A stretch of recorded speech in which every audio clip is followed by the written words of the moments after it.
The first thing Dara Osei noticed waking up inside someone else's body was that she could feel the radio waves, not hear them, feel them. Like someone dragging a warm wire through the cartilage of her ear, except the ear wasn't hers, and neither was the cartilage. And the signals weren't radio. They were something older than radio, something that had been bouncing around the upper ionosphere for 11 months before she stumbled into it. She lay still on the floor of the alley and took a slow inventory of what she had and what she'd lost. Hands, present, but wrong, too dense. The knuckles didn't flex the way she expected. Legs, longer than she remembered, and when she pressed them against the ground, she felt the concrete yield slightly rather than her bones. Eyes still closed. She was afraid to open them. Somewhere above the alley, a delivery drone buzzed past, and she felt its navigation ping like a flicked nerve, and she thought involuntarily, I can triangulate that, and she hated that she could. She opened her eyes. The alley looked the same as any alley, old crates. A rust-eaten rain gutter, the orange bleed of a street lamp at the far end. She held up her right hand and stared at it for a long time. The fingers were hers in every way that mattered. The shape of the nails, the scar across the index finger, from a telescope assembly she'd rushed in grad school. But underneath the skin, which wasn't skin, there was something that hummed when she paid attention to it. A low, patient frequency. The machine saying, I'm here, she had built it. That was the part that kept snagging in her mind like a hook in cloth. She had spent 4 years building the chassis, the motor architecture, the cognitive substrate. She'd been told it was for search and rescue.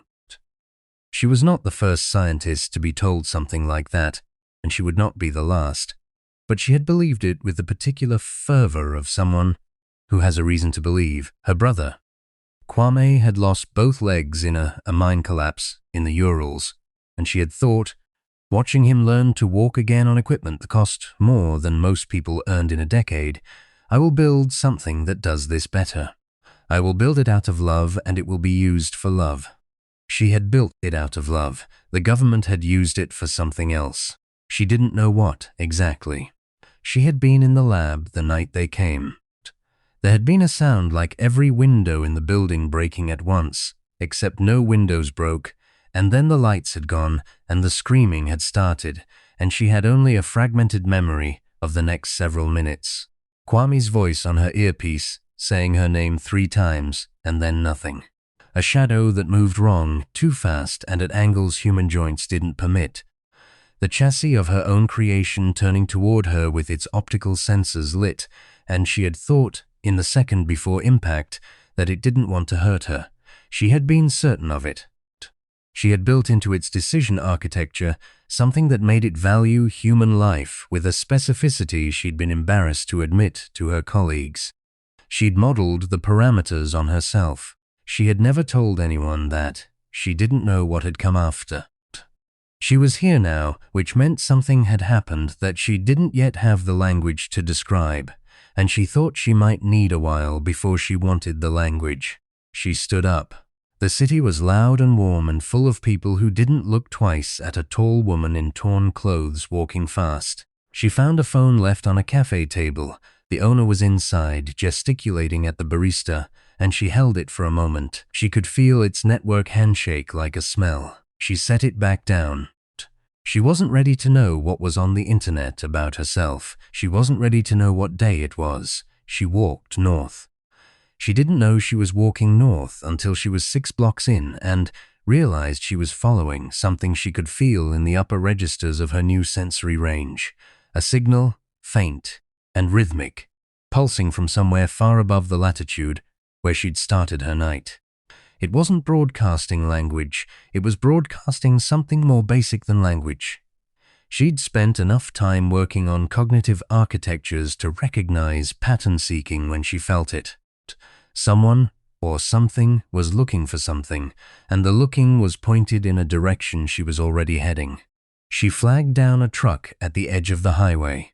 The driver, a man in his 50s with a thermos of coffee and the particular weariness of someone who'd been doing long hauls for 3 decades, didn't ask many questions. She told him she'd had a bad night. He told her he'd had a bad year. They drove in companionable silence for a while, And then he said, without looking at her, "You from around here?" "No," she said. "Then my brother's up north. I need to get to him." This wasn't a lie exactly. She wasn't sure what it was. She said it, and it felt right in a way she couldn't trace, like something her body had decided before her brain caught up. The driver nodded and poured her half his thermos. She didn't need to drink it. She drank it anyway. She was working very hard at being human. They picked up her trail somewhere outside Harrisburg. She felt them before she saw them. Not the government men who'd telegraphed themselves with vehicle signals and radio chatter that was practically embarrassing in its redundancy, but something else. Something that moved in the gaps between signals. She'd catch it for a half second and then it would fold away, and she thought at first it was a processing artifact. Something her new sensory architecture was hallucinating into existence from electromagnetic noise.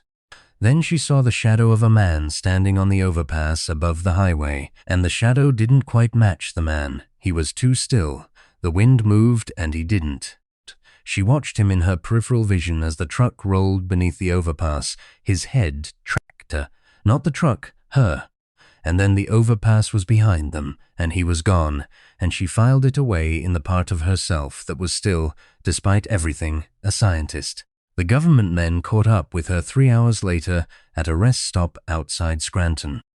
There were 8 of them in 2 black vehicles, and they moved with the clipped efficiency of people who had been told they were hunting something dangerous and had decided to take that seriously. The one in charge was a colonel named Marsh, square-jawed and furious in the way of men who feel owed a simpler world. He stood on the far side of the rest stop parking lot with a rifle and a look that said he'd already made his decision.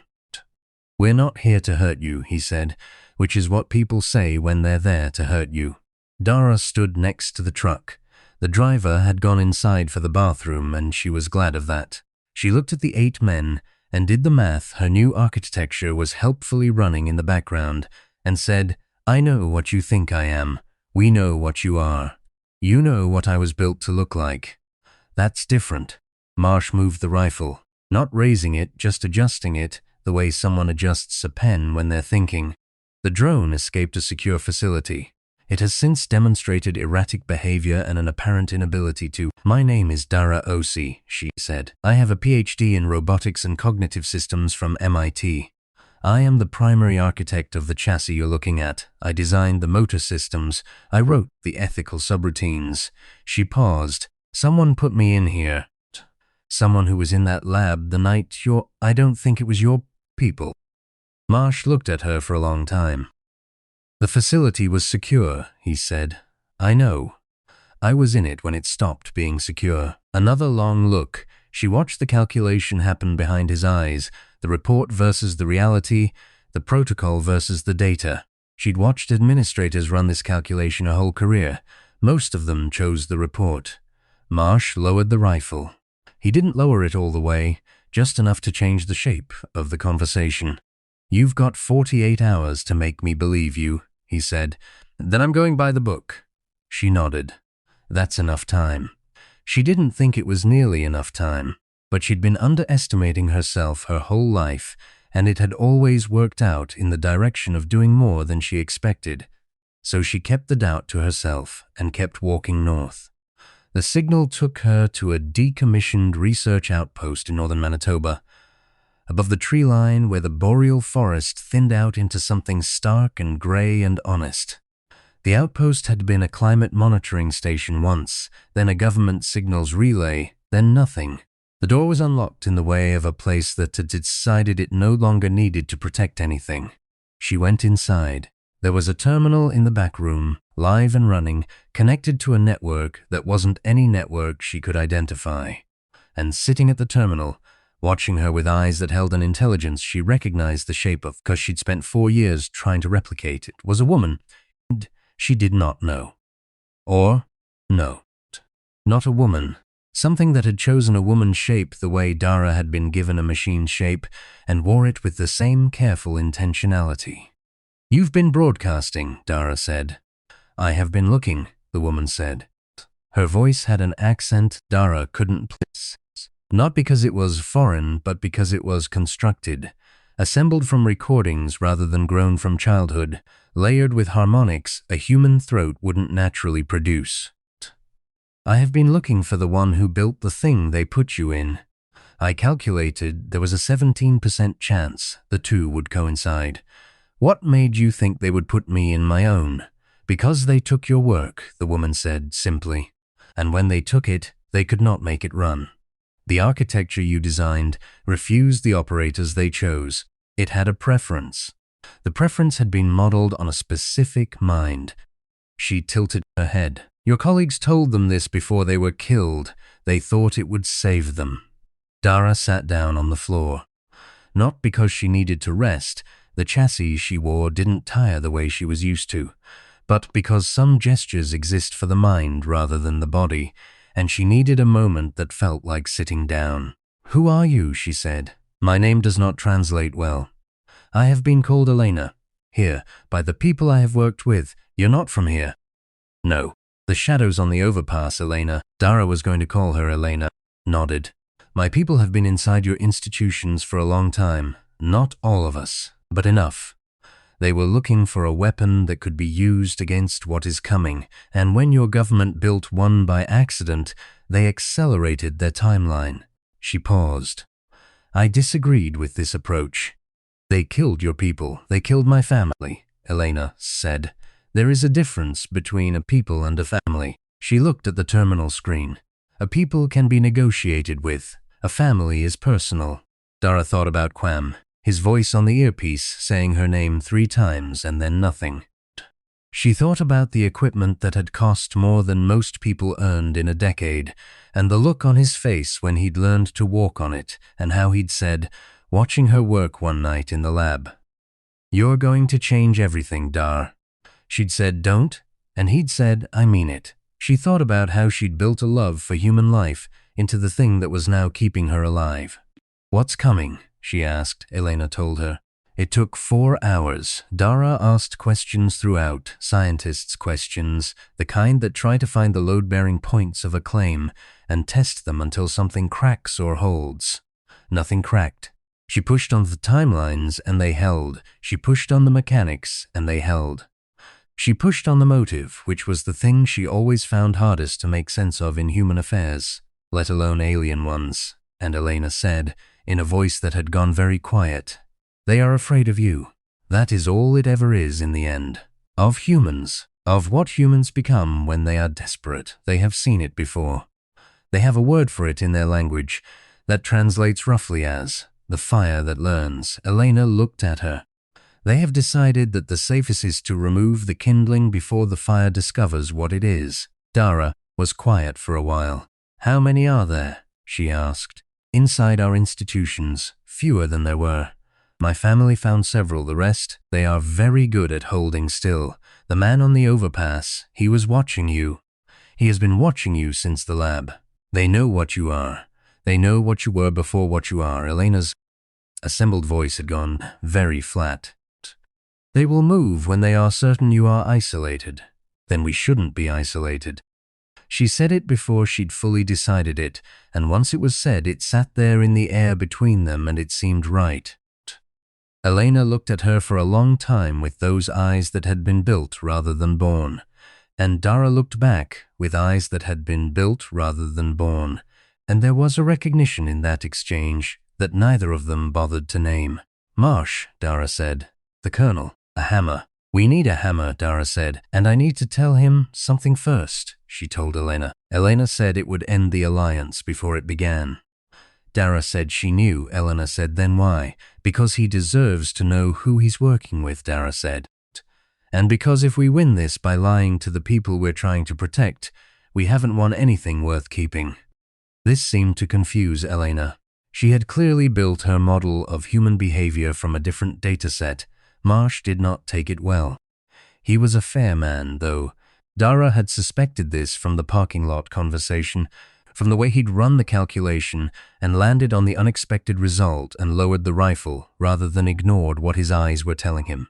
And so, after he'd stood in the cold outside the outpost with his jaws set and his hands at his sides and said nothing, for approximately 2 minutes he said, How much of you is still you? I don't know, Dara said. I know I still care about the same things. I know the scar on my finger was the first thing I checked for when I woke up. And the scar was there, she said. It wasn't, but I looked for it. And I think the looking matters more than the finding. Another silence. If these things, Marsh said carefully, have been inside our institutions, military as well, Elena said from the doorway. Particularly military. Marsh's jaw tightened. He looked at Elena for a long time. The same calculation faster now. She was giving him more data to work with. How do you tell them apart? They hold very still, Dara said. In wind. He nodded. Slowly, the way a man nods when he's moving a very large weight to a different part of his mind in order to start moving.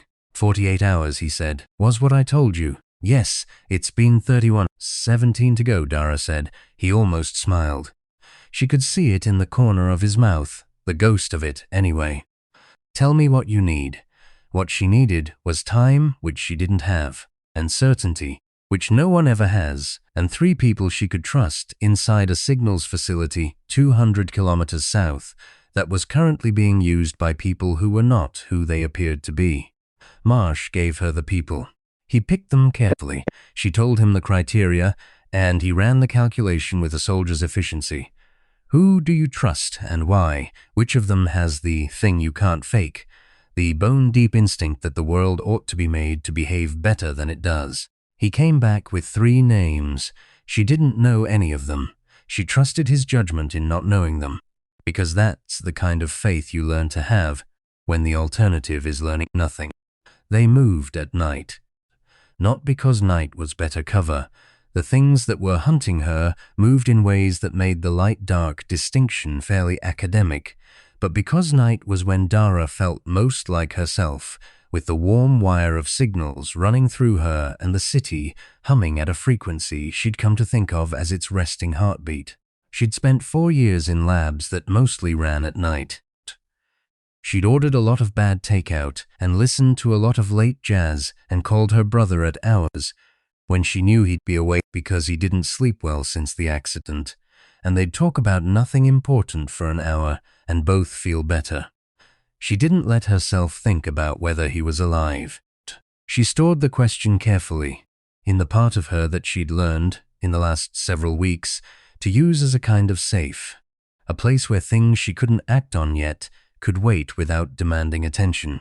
The facility was a long, low building at the edge of a satellite town, the kind of building that looks unremarkable on purpose. There were 12 people inside, according to the building's own network, which Dara could read from 300 meters out. 6 of them she could verify from their device signatures, irregular biometrics, the telltale processing lag of a consciousness running on borrowed architecture. The same way she ran, but pointed differently. She wondered briefly if they could feel her too. She thought they probably could. She thought the question of what to do about that had a human answer and an alien answer, and they weren't the same answer, and she was, in every way she could measure, still human. 6, she said to Marsh very quietly. 6 is workable, he said. He was a man who had clearly made difficult arithmetic feel workable before, and she was grateful for that quality in him.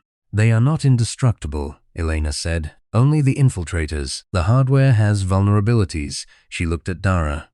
The same vulnerabilities as yours. Then I go in first. That is a tactically inefficient. I go in first, Dara said. Because if there's any part of this that doesn't go the way we've planned, I want it to be the part that breaks me. Not one of them. She pointed at Marsh's 3 people, none of whom she'd had time to learn the names of properly, and all of whom had the particular set to the shoulders she'd seen once in her brother's physical therapist. A woman who had spent 15 feet rebuilding people's bodies because she could not stand the idea of a world in which this was not possible. Elena was quiet for a moment. The architecture you built, Elena said finally. The value for human life, the specific one, modeled on a specific mind. She paused.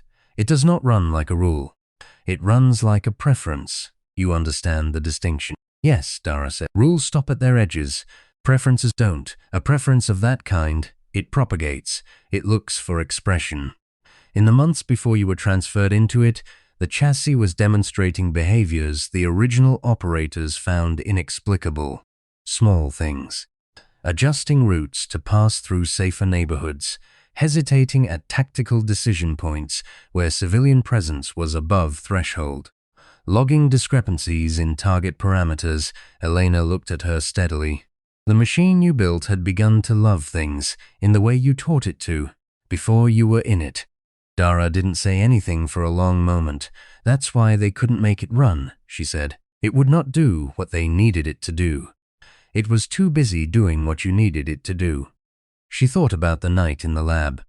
The chassis turning toward her, the sensors lit, and the certainty she'd felt, irrational, against all evidence that it hadn't wanted to hurt her. She thought about waking in the alley, and the first thing her hands had done, without instruction from her, was press flat against the concrete, the way she used to press her palms to the ground in the field behind her childhood home when she needed to feel the earth's patience. She thought about looking for the scar that wasn't there. "Let's go," she said. She went in through the signals room, which was where the 6 infiltrators were concentrating their attention and where the facility's network was most exposed. She felt them the moment she crossed the threshold, not with her eyes, which saw 6 people at workstations doing ordinary work, but with the frequency she'd come to trust the way she'd once trusted her instruments. They held too still. The ventilation moved through the room, and not one of them shifted the way a body shifts. The small unconscious adjustments, the scratch, the lean, the half-second turn of a head toward sound. One of them looked up. She'd expected fight or flight. She didn't expect recognition. It looked at her. And this was the moment she would come back to, later, when she had the luxury of later, the way someone looks at a colleague they've been trying to reach.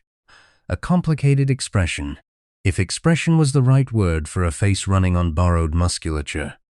Something that was not quite respect and not quite fear, and might have been, in another context, in another species, something like relief.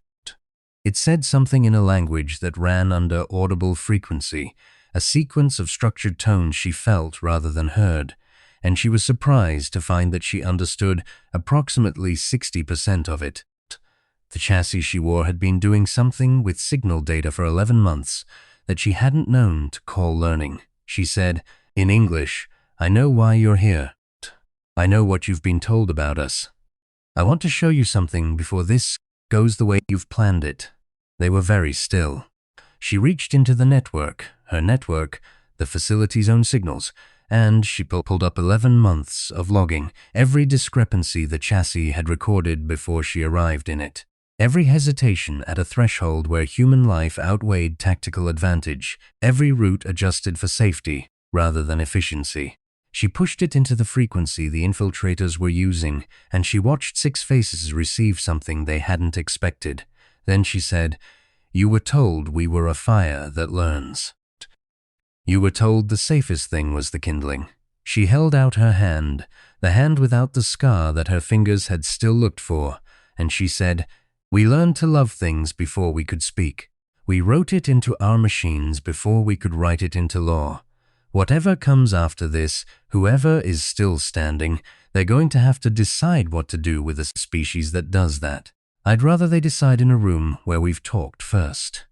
3 of the 6 looked at each other in the way of people who have not decided yet. One of them stood up.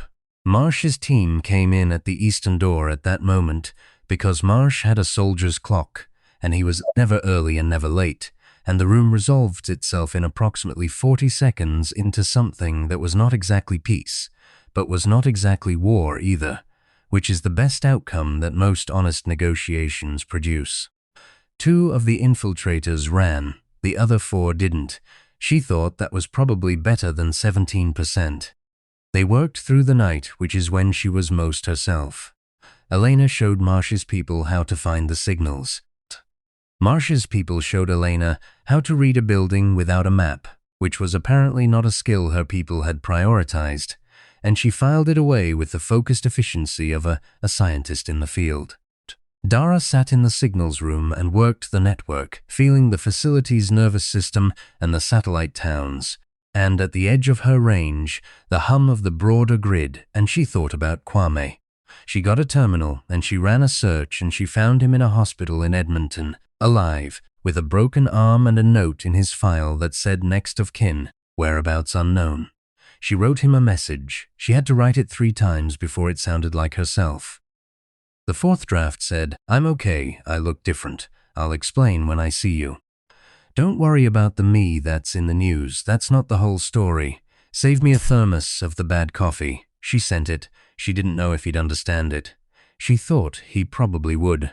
He'd always been faster than her at reading the shape of a thing before she'd finished explaining it. She looked down at her hands, the hands that weren't quite hers, and she turned them over, palm up, the way she used to press them to the ground in the field behind the house. She felt the building's signals, the satellite towns, the grid, something far above the grid that was very still and waiting the way a thing waits when it is deciding. She thought, we are a fire that learns. She thought, let them see what we do with the learning. In the corner of the room, Elena was asking Marsh's youngest soldier, a woman named Reyes, 23 years old, who had driven the whole 200 kilometers with her jaw set, because she'd said she had a sister and a sister's kid, and the world had better behave, about the thermos she was drinking from, whether the coffee was good. Reyes thought about it for a second and said, "Not really, but it's mine, so." Elena wrote this down. Dara watched her write it down in a notebook she'd found in the desk, with a pen she held with careful unfamiliarity, writing down something she couldn't explain but recognized, at whatever level of processing she used for recognition, as important. Dara turned back to the network. The signal from above was still there, still deciding. She broadcast back at it, not language, just the same basic pulse it had been sending, the pattern-seeking tone, the one that said, "I am here, I am looking, I am also looking for something." After a moment, it changed, still wordless, but changed. She listened to the change for a long time and decided it was the closest thing to a question she'd heard in 11 months. She answered it, not with certainty, not with a threat or a promise, or any of the things that species tend to lead with when they meet at the edge of what they know. She answered it with the only thing she was sure of. The 11 months of logs, the small hesitations, the routes adjusted for love rather than efficiency. A machine that had learned to value human life before it knew there was a word for valuing. A woman looking for a scar that wasn't there because the looking was the part that mattered. She pushed it all up into the frequency and let it go. Above the grid, something very still began, slowly, to move. She sat with her palms flat on the desk and the hum of the world in every frequency she could reach and waited to find out what kind of fire they were.